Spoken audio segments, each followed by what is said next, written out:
అవమానం ఇది చాలా అంటే చాలా బాధాకరమైన వర్డ్ అండి. అవమానం అనేది అది వాట్ ఎవర్ క్యారెక్టర్ మీద కానివ్వండి, ఫైనాన్షియల్గా కానివ్వండి, ఒక కుటుంబం మీద ఈ మచ్చ పడుతున్నప్పుడు దాన్ని రిమూవ్ చేసుకోవాల్సిన బాధ్యత మన మీదే ఉంటుంది. అది ఎప్పుడు వస్తుంది అంటే మనకంటూ ఒక యాటిట్యూడ్ ఉంటుంది. మన మీద పడిన మచ్చకి మన బాధ్యత, మన రెస్పాన్సిబిలిటీ ఉంటుంది అనమాట. సో దాన్ని మనం చెరపవలసిన బాధ్యత మన మీదే ఉంటుంది. కాబట్టి మనం ఎప్పుడైతే ఫెయిల్యూర్ నుంచి సక్సెస్కి వస్తామో ఆటోమేటిక్గా మచ్చ అనేది చెరిగిపోతుంది. ఎగ్జాంపుల్ ఏంటి అంటే ఒక పేపర్ మీద బ్లాక్ డాట్ ఉందండి దీని మీద.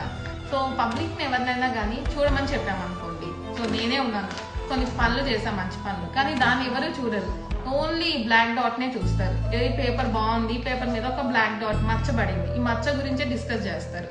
సో ప్రతి ఒక్కరికి వెళ్ళి ఈ మచ్చని చూడద్దు, పేపర్ని చూడండి అని చెప్పే కన్నా నేననేది ఏంటంటే ఈ వైట్ పేపర్ మీద మనం ఇన్ని సంవత్సరాల ఎక్స్పీరియన్స్లో మనం ఏం ఫేస్ చేసాం, వాట్ ఎవర్ బాధలు కానీ, కష్టాలు కానీ, సుఖాలు కానివ్వండి, దీని మీద మనం రాసుకొని మన లైఫ్ని మనం ఎలా మోల్డ్ చేసుకోవాలి.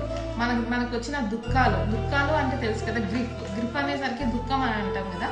సో ఆ గ్రిప్లో కూడా మీరు జీ తీసి చూడండి, ఫైర్ అనే వర్డ్ దాగి ఉంటుంది అనమాట. సో ఆ ఫైర్తో మనం ముందుకెళ్తూ మనం ఏదైతే మనం సక్సెస్ అనేది వచ్చే వరకు మనం హార్డ్ వర్క్ చేసి పబ్లిక్కి మనం ఏంటి అనేది ప్రూవ్ చేసుకోవాల్సిన బాధ్యత మన మీదే ఉంది. సో నన్ను అన్న వాళ్ళందరికీ ఇదే నా సమాధానం అండి.